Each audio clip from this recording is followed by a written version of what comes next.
तो क्या केतन इनके यहाँ पास पर वोटर कहाँ से टीएमसी आएंगे? की यहाँ इस बात को लेकर चिंता करना वो गलत हो जाता है? जो वैध सप्लीमेंट्री लिस्ट आ गई है, जो वैध वोटर होगा वो वोट करेगा कल।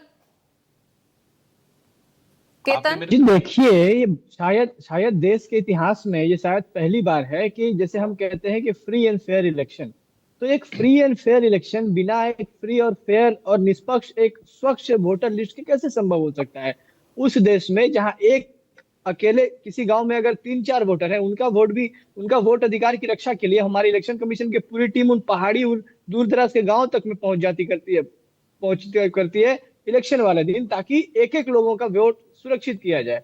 पर उस जगह में आज देखिए कि आज लाखों लाखों लोगों जो कि वैध वोटर हैं, मैं जैसे आपको उदाहरण दे दूं, बहुत सारे ऐसे लोग हैं जिनके पास पासपोर्ट है। अब दूसरे देश के नागरिक के पास तो यहाँ पासपोर्ट होता नहीं है। बहुत लोग सरकारी कर्मचारी है, बहुत लोग जनप्रतिनिधि है, बहुत लोग इस इलेक्शन प्रोसेस में भी है। इलेक्शन कमीशन कमीशन के लोगों का भी नाम इसमें से चला गया। तो इस प्रकार की एक जो अचानक से एक इसमें दोनों लोगों की, तो आज जो लोग वंचित हो रहे हैं वोट अधिकार से, इसमें अब आप देख लीजिए तो इस निर्वाचन कमीशन के ऊपर कौन बैठा है, तो वहां भाजपा बैठी है। उनके इशारों पे, उनके नियंत्रण में इलेक्शन कमीशन चलता है। और जमीन पर जो इस एसआईआर जिसका क्रियान्वयन जिसने जमीन पर किया, वो कौन थे? वो राज्य सरकार के प्रशासन थे, राज्य सरकार के ऑफिसर थे। तो इन दोनों ही ने मिलकर इस प्रकार से जनता को आज पचपन वोटाधिकार से साल वंचित कांग्रेस किया के है, शासन में क्या लाखों ही लोगों को। चुनाव आयोग उनके आधिपत्य रंजन थे? जी बीच में नहीं, बीच में नहीं, बीच में नहीं। पूजा हाँ, जी, मुझे प्लीज एक सवाल सभ्यता नहीं, से रुक मैं जाइए, बड़ी पहले उन्हें सभ्यता कंप्लीट मैं करने बड़ी दीजिए ना, मैं सभ्यता बीच में से सबकी सुन रहा इंटरवीन नहीं था। करने दूंगी। हाँ केतन जी। मैं जिस सभ्यता से सबकी सुन रहा था, मैं सबसे सभ्यता की उम्मीद रखूंगा। खैर, तो जिस प्रकार से आज इस बंगाल में जिसने देश की आजादी और लोकतंत्र के लिए महत्वपूर्ण भूमिकाएं निभाई, ऐसे हजारों लोगों ने अपना खून दिया था आजादी के लिए। आजादी के बाद लोकतंत्र है, और आज लोकतंत्र की तरह से धज्जियां एक सरकार के पक्ष में कौन किसको वोट देगा, ये हमारा सवाल नहीं है।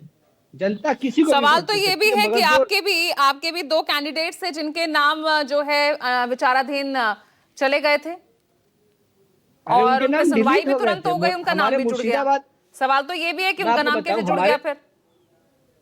मैं बताता हूँ ना, मैं जब बताता हूँ वोटर लिस्ट फ्रीज हो मुर्शिदाबाद गई तो की उनका नाम कैसे जुड़ गया?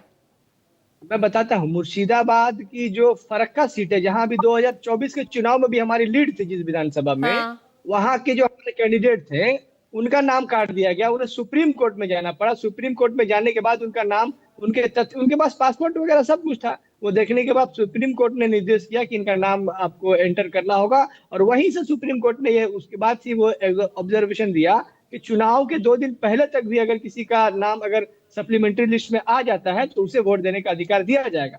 मगर असमंजस है, लोगों में असमंजस है कि किसका नाम है किसका नाम नहीं है, कौन वैध है कौन अवैध है।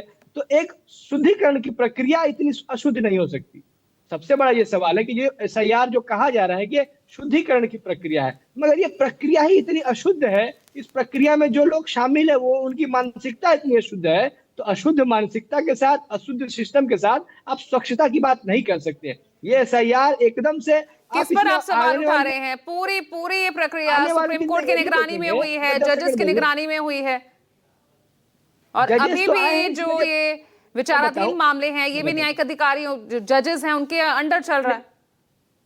पर आज तो वो वोट नहीं दे पाएंगे। कल जो जिस पहले दफा की जो चुनाव है 152 सीटों पे, वहां तो जो वैध लोग हैं जिनका नाम गलती से काट दिया गया, वो तो वोट नहीं दे पाएंगे, वोट अधिकार से वंचित रह जाएंगे। अगले 5 साल कौन सरकार चलाएगी, उसमें जो अपना मत देंगे वो मत से वंचित रह जाएंगे। तो ये मैं कह रहा हूँ कि और इस हड़बड़ी और गड़बड़ी के साथ जो एसआईआर किया गया, आने वाले दिन में आप ये भी देखेंगे कि बहुत ऐसे लोग जो अवैध थे वो भी शायद इसमें जगह बना के बैठे हों। तो ये एसआईआर चुनाव से ऐन पहले ऐसे नहीं करना चाहिए, साल भर समय लेके कीजिए। आप लोगों के घर घर जाकर समीक्षा कीजिए। लोगों देखिए हर वक्त चुनाव मोड में ही रहता है, आज इस राज्य में तो कल उस राज्य में, अरे राज्य में होगी नहीं ऐसे तो एसआईआर की प्रक्रिया। अरे क्यों नहीं होगी? आपको तो पता है ना कि किस राज्य में कब चुनाव है। अगर बंगाल में आपको पता है कि अप्रैल के महीने में 2026 में चुनाव है, आप अप्रैल के महीने 2025 से ये प्रक्रिया शुरू कर सकते थे। बंगाल से भी कम समय तो पुष्पेंद्र श्रीवास्तव बिहार में था, बावजूद उसके वहां पर एसआईआर की प्रक्रिया हुई।